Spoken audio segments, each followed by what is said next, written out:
फेंकल जला वही तरह मारे ससुरा डगरा गई। हाँ अच्छे के बोलो क्या काम है? अरे खाना वाना दे। खाना? हाँ लकड़ी सब खत्म हो गया है। लकड़ी खत्म हो गया? मैं पूछती छोटी से या क्या अपनी बाई को गोड़वा लगा दो वही बन जा चूल्हा में भटक दे। ते हनी खाना में का हीरा डाल दे रख मारे को लकड़ी है कि खत्म हो गया? न लकड़ी बा न गैस बाटे कोनो चीज नहीं के सब खत्म बाटे। अब बताओ क्या अपन को हाथ लगा के दे हमके जा बड़वा के बोल दे जाओ काट के लकड़ी ले आओ हमके खाना चाहिए अब बे। मतलब यहाँ सब लोग महाराजा बने हुए हो? हाँ किसी का हाथ पैर नहीं चलता है? किसको बोल रही है रे तू? आप ही को बोल रहे हैं हम। क्यों बोल रही है? क्यों बोल रही है बताइए? अब बता क्या बोल रही? हाँ हैं जा रे लूट दिया देगा खींच दे अब बे। हाथ लगा के दिखा तो बता दूं अभी। हां बाबू तो अनके तू करे ऐसा मिल के मारा था रे हम देख ले। हाँ बाबूजी हम देख ले तो अरे तो चढ़ावल हो तो अरे तो चढ़ावल हो पूरा घर में ऐसा ना कि हम लोग जा रहे हैं लकड़ी रख ठीक है ना? हाँ चले छोटकी यहीं बैठ के मरोगे।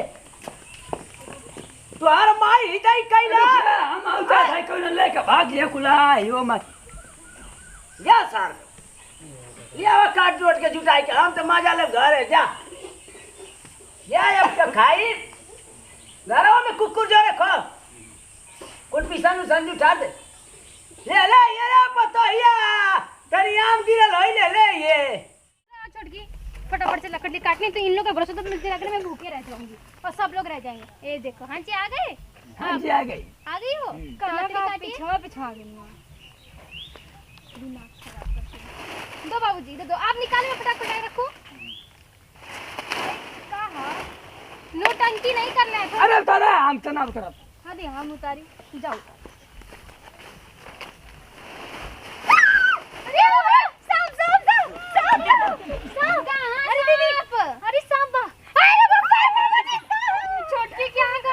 भाड़ा लेकर दे भैया को बुला के भैया लेके आओ मामा जल्दी। बहुत बड़ा नाग देवता जी हम लोग को माफ करो हमने क्या बिगाड़ा आप हम लोग को यहाँ बैठे हो हमारी लकड़ी से दूर जाओ दूर दूर भगवान हो चुटके। हे भगवान जी चल जाइए। भगवान है कि नाग देवता है? अरे वो है उल्टा बोलोगे तो अभी आ जाएंगे ना तो पता लग जाएगा।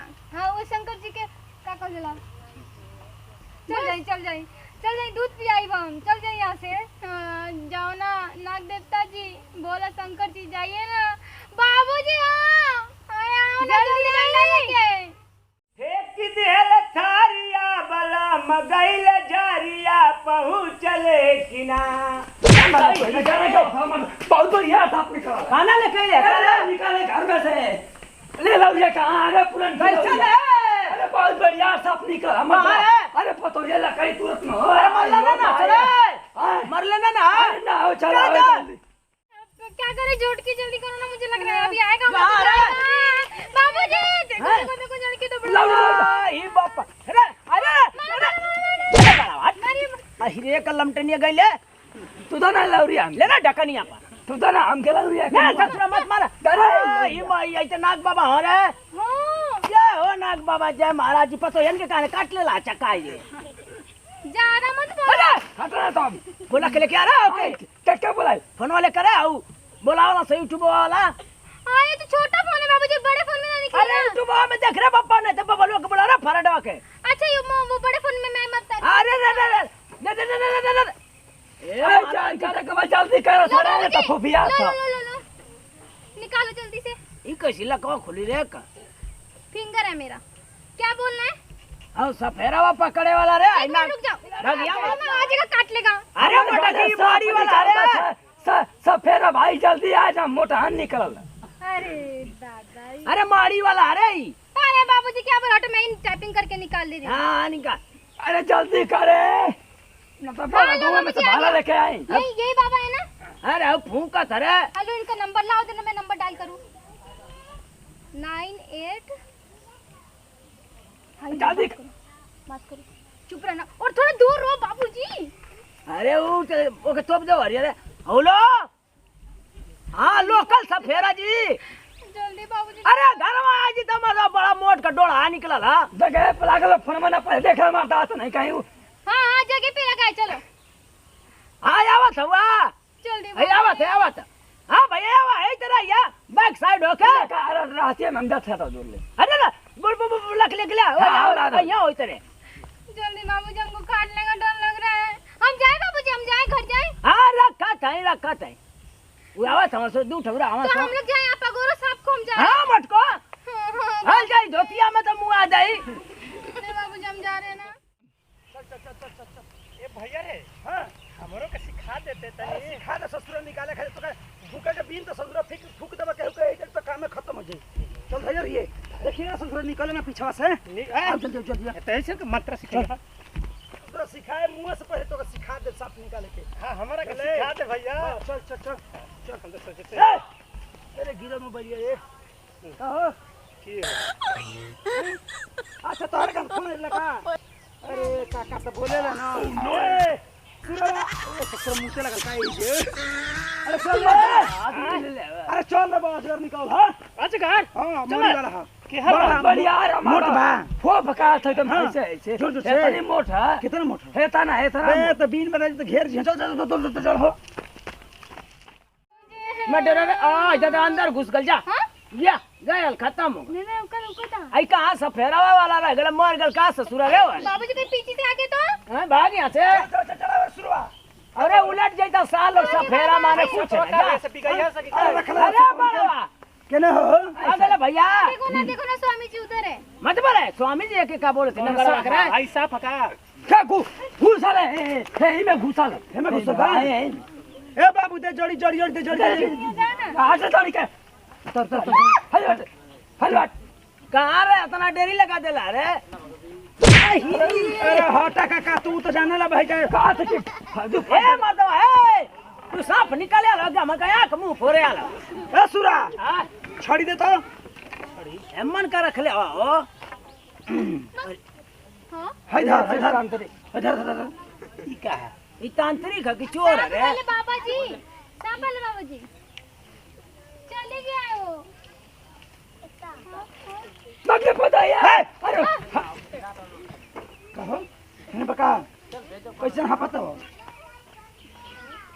देखो छोड़ी कमाल देखा तुम ना तुरंत केने घुसल है जे नहीं करला कहानी करला। हाँ वही तो हे अरे हे ये हटा हो। अरे हां भाई तुरंत निकल जी घप से ना आवत और छरिया तो ए मर्दवा दूसरी छोड़िया चल कुछ अरे ओ मन दूसरा साफ हवा साहब तू ना भैया मार पिया के जवान कहीं दूध पिया का पट्ठा बनानी एक यही में रहा।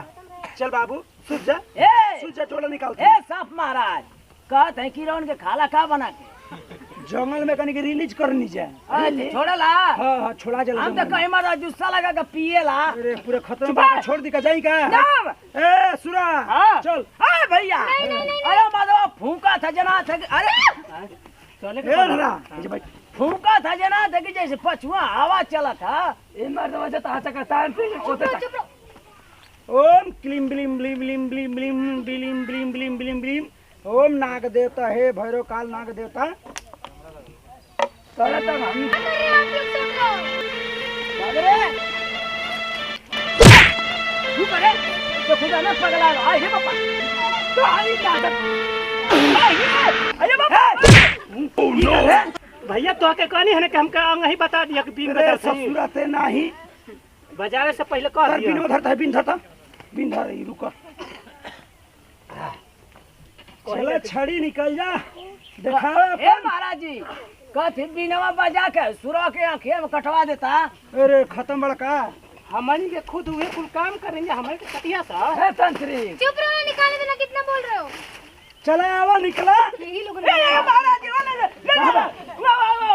वाह वाह ए पछिया लोग कथिया ए भैया तन के नहीं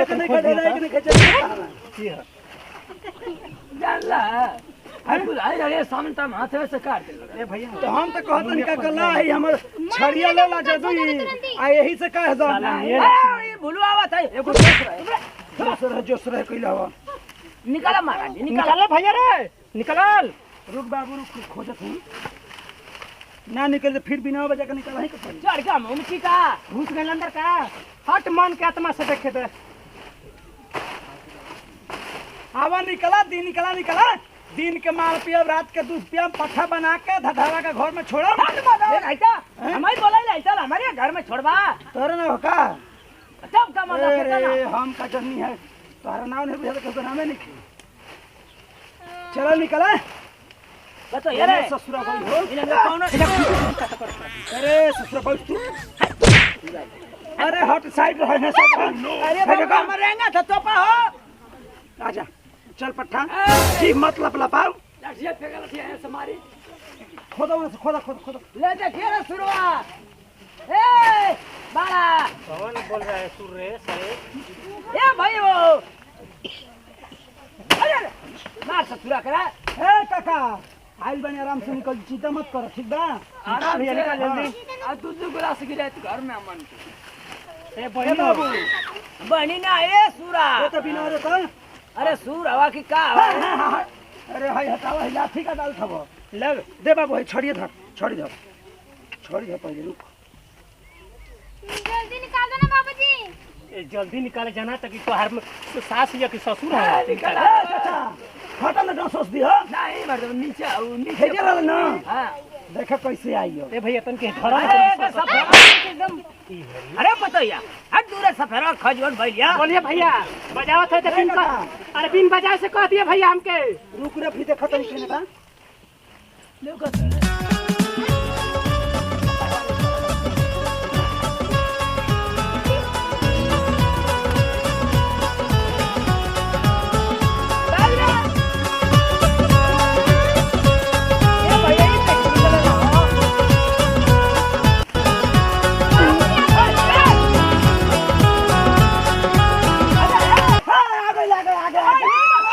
छड़ी के कमाल ला जा एकदम है चल आजा बाबू आजा बैठा अरे तुम नक्शा में आओ तो नक्शा में आजा ओह नो आवा राजा दूध पिए के खोलिए भैया कि नहीं दी आवा करकट वाला घर में ले चल रखा तो के आजा राजा छोट कथरी अरे आजा बोला ना हम थले सूरज बिन धर बाबू बिन धर अरे बिन धर हट रे अरे जल्दी कर रहे चल आ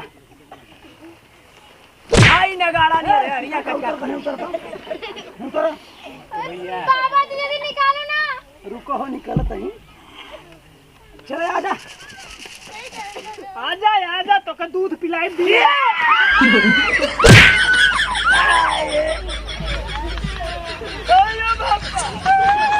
निकल के साथ कितना मोटा देखला छड़ी के कमाल जान लगे कि का करे यार भैया सांप निकाले हमरा के बोले ला मतलब ये सांप निकाले करे बोले ला कौन बीन बजाओ तो ससुर आवत काहे ना ए बोलत का कजरा भाई बोलत का है का है ये प्लास्टिक के सांप है ये बा जरा घट भैया तो कितना समझदार है कि हाय कायदा कर मत क्यों देखिए ये सामने में दिखा दे मुझे क्या बोल रहे हो हाँ? अरे बनारस से तो हमारे लिए क्या है नतनिया के खेले का तो यहाँ क्या रख दी नतनिया को आपने बिन में यही अरे क्यों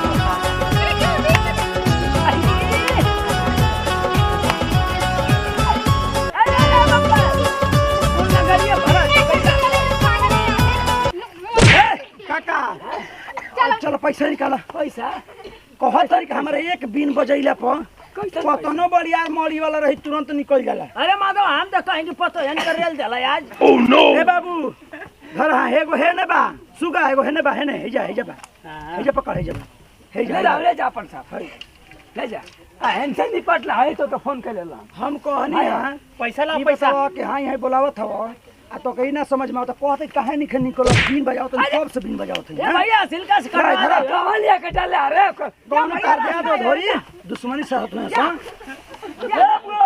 रास्ता वो अरे रास्ता बस लेके चल दिया ना हां लेके चल जाएगा चलो ठीक है लेके चल हम जो तासे कहावा ना तासे कहता टिकुलिए सट ले अरे काका पैसा दो हां पेंशन निकला पेंशन मिला गर्मी छूट गई पेंशन मिली आप भैया जी पैसा दो कहता पिंजरा में भैया जी बोलैला ते ही ना देई हम तो आगे कहां बोलैले आई ये करबो ना दिहन तो अगर नकली जो पास सुने तो भग से निकल जाइत ना कैसे निकल जाई हमारे घरे असली ना निकलला तो कहां से पैसा दिया कहां से पैसा दिए जा जे तो घर के अपन गाड़ी भर लगा कोई नहीं जो उतना दूर से एगो बात कही ना भैया रे कर रुपया तो होगा सुने भैया कर रुपया ए दे दो भैया 700 700 हां 200 तेल जरल बा 10 गो रुपया ले बात देव नहीं ना देबो ई कौन बात थोड़े भाई पेटवा में डाल लिया तो तेलवा खौला करे हमर मारा मन त घुसावे है मनो का घुसावा देही का देबो पैसा देबो हां तबे घुसी बंद सारे मोबाइलिया पते 3 महीना ना बतिया पाई दूसरे से देर पैसा बतिया तो पैसा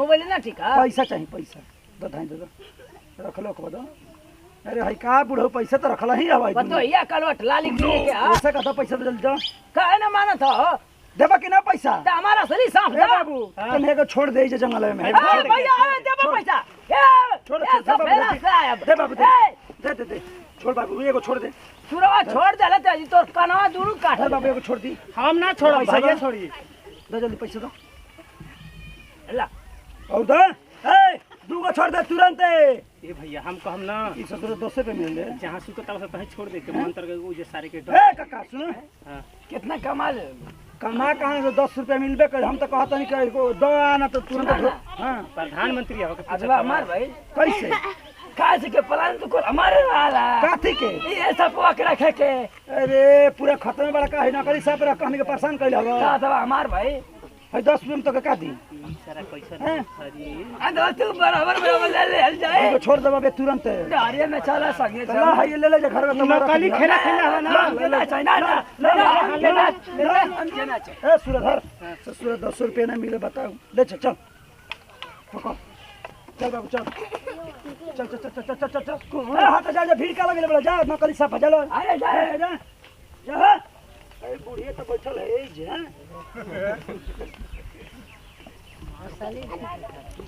भाई बैठल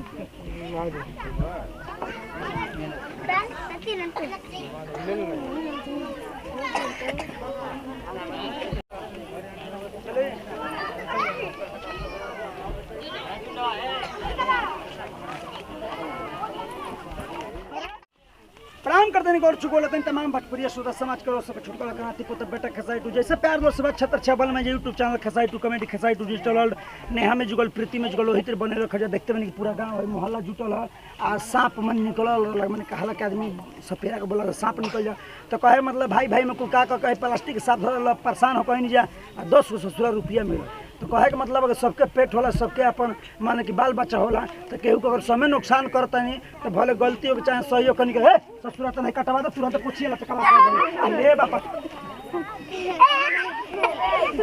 पता नहीं जिंदे बा गौर से कपड़ा में मरियो गुले बात बबे अपन प्यार दुला से बात छतर छे बनल खजा और कोनो भी जंगल झाड़ में चाहे कहीं भी कूड़ा का दान रखल जाता चाहे ईटा को कुछ भी रखल जाता तो साफ सुथरा सावधानी से रह के आका कहला कि मैंने कि करे के बाद ताकि कोनो दिक्कत और कोनो परेशानी ना हो छोड़ दो घर में चल जाके मोड़ी छेड़ दी तुरंत अबे यही तरह अपन प्यार दुआ से बात छतर छे बनल खजा हमार कहे के मतलब वीडियो के माध्यम से ही है कि अगर लकड़ी लावन रखल बा तुम्हें पहले ठोक ठिठा लेवे के चाहे कि कीड़ा फतिंग अगर होई तू अपन आशा धली सब कोई चाहे ले एक दूसरे से बचे के केहू ही ना चाहे कि हम मारा तो कहे के मतलब हमनी के साफ पकड़ते तो ले के जंगल में छोड़ जाला के चाहे प्रकार कर वो सब बहुत कुछ देख लो खजा तो जे ऐसे काम कर लो कर बहुत दिल से धन्यवाद थैंक यू बा आज जे हमनी के वीडियो देखला ओकरो के दिल से धन्यवाद बा थैंक यू बा आ देखते बने पूरा गांव मोहल्ला पूरा भीड़ लागल भाई जे देखा पूरा पूरा का पूरा है नहीं पूरा का हो चाची साफ नकल रहला नु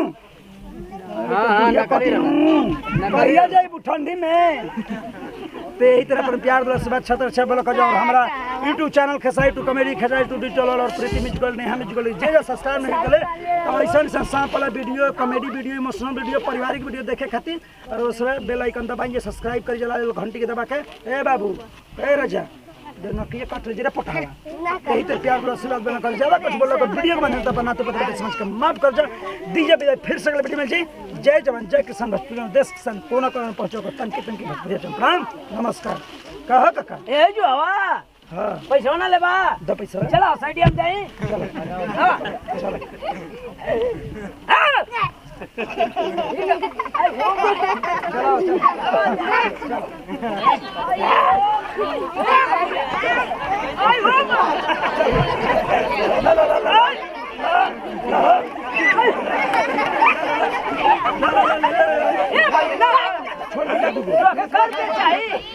साफ सा ला धीरे से मुठिया में ये मारदा फाटल लगी क्या बोल रही है जा ये सफेरा मर जाओ उलट जा खत्म है बड़ा पूरे